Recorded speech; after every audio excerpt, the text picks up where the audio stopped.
சொன்னார், உனை தினம் தொழுதிலன் உனது இயல்பினை உரைத்திலன் பல மலகொடும் அடியனை உறப்பணிந்திலன் ஒரு தவமிலன்னர். ஆனா நம்ம அப்படி சொல்ல மாட்டோம், என்கிட்ட குறை இருக்குன்னு சொல்லவே மாட்டோம். பார்த்துருக்கீரா?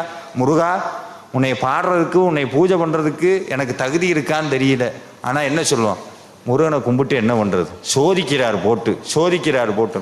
ஆனா நீங்க எவ்வளவு திட்டுனாலும் சரி, எவ்வளவு தூரம் அவரை நீங்க கிண்டல் பண்ணாலும் சரி, ஏன் ஒரு கட்டத்துல போய் முருகனே இல்லைனாலும் சரி, ஆனா நீங்க போகும்போது ஓரமா பார்த்து உங்களை சிரிச்சுக்கிட்டு, நீ தானப்பா,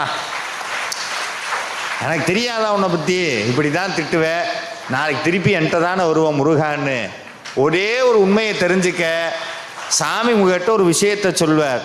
இந்த வாழ்க்கையில உன்னுடைய அம்மா விடலாம், உன்னுடைய அப்பா கைவிடலாம், உன்னுடைய மனைவி விடலாம், உன்னுடைய கணவன் விடலாம், ஒரு உண்மையை மட்டும் புரிஞ்சுக்கோ, உங்க கூட என்னைக்கும் இந்த ஆறுமுக பெருமான் இருக்கான், ஒருபோதும் கைவிட மாட்டான்.